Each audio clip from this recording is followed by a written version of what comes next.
Au revoir. Au revoir. Moi, j'aime pas magasiner. Oh, j'adore ça.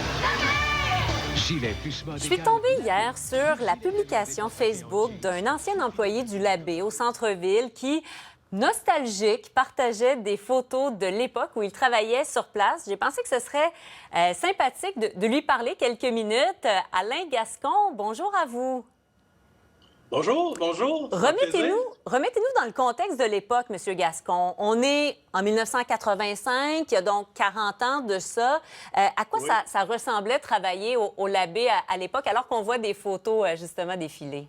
Ben, en fait, c'était, vous savez, on a connu les grands-parents et ensuite les parents qui sont allés dans les grands magasins. Puis enfant, on y allait, puis on trouvait ça spectaculaire. On entrait dans un Labbé, surtout celui du centre-ville. C'était mythique. On rentrait là, c'était grandiose. Ça avait de la musique. Dans le temps des fêtes, les décorations de Noël, des gens venaient de l'extérieur pour venir juste voir les vitrines des grands magasins. C'était quelque chose de spectaculaire. Un grand magasin comme ça. Le monde pouvait y passer la journée, il pouvait manger là, il pouvait s'acheter du linge, des électroménagers, des meubles, des souliers, des bijoux. Mettez-en, c'était toute une époque. On vous voit porter la cravate sur les photos. Vous le dites, c'était une autre époque. C'était presque un événement. On allait, au Labbé, on pouvait y passer un bon bout de temps dans la journée. Est-ce qu'on peut dire qu'il y avait un décorum au Labbé? Est-ce qu'il y avait un petit côté un peu chic, là, même pour la clientèle, là, pas seulement les employés? Absolument. C'était très glamour, les grands magasins, là. Les gens qui ont connu ça, peut-être qu'ils s'en rappellent pas, mais il y avait, j'ai pas connu cette époque-là, mais il y a eu des garçons d'ascenseur, même à une certaine époque. Il y avait les fins de semaine des parades de mode spectaculaires avec des mannequins qui venaient de New York. Je m'en rappelle très bien. C'était le midi, il y avait des restaurants, un petit restaurant qui s'appelait La Soupière. Puis le cinquième étage, les gens faisaient la file pendant 1 heure pour rentrer juste pour manger une soupe, les différentes soupes qu'il y avait. C'était comme ça, un grand magasin. C'est comme une deuxième maison, un petit village qu'on pouvait passer la journée. Ça m'a rendu triste, la nouvelle d'hier.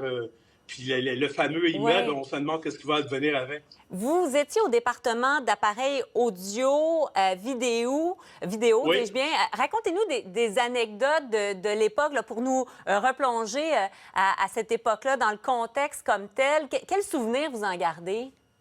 Ben, en fait, c'était un département audio. Je vendais des systèmes de son. À l'époque, il y avait vraiment un département audio et de vidéo. Le cinéma maison commençait. C'était l'arrivée du disque compact, pour ceux qui ont connu ça. Alors, je vendais beaucoup d'appareils audio. Mais qu'est-ce qui était amusant, les anecdotes que je pourrais vous raconter, je pourrais même vous les montrer sur vidéo, là, on avait des caméras vidéo, puis on avait beaucoup de gens connus, des humoristes, des acteurs, autant canadiens, américains, qui venaient chez Labbé pour s'acheter des vidéos, des magnétoscopes ou des grandes télévisions. Ça commençait, des grandes télévisions à l'époque. Alors, en ayant les caméras, on s'amusait, on mettait des caméras, puis on filmait notre transaction, on filmait avec les gens populaires de l'époque là, qui venaient. Là.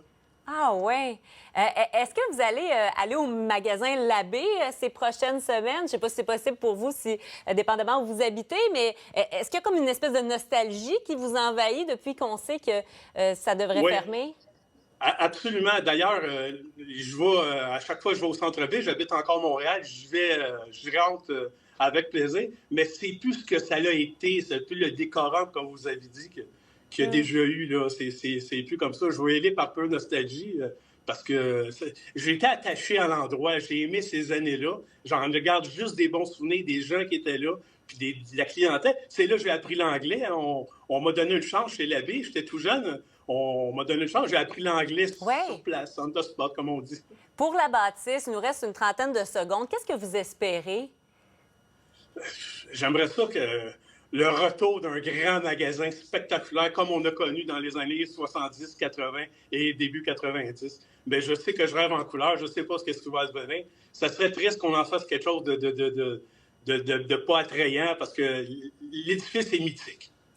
Vous êtes vraiment très, très bon pour nous replonger dans cette époque-là, vraiment à travers l'histoire du Labbé Centre-Ville. Merci infiniment d'avoir été avec nous aux 14 heures, M. Gascon. Tout le plaisir était pour moi. Grand plaisir. Au revoir. Au revoir.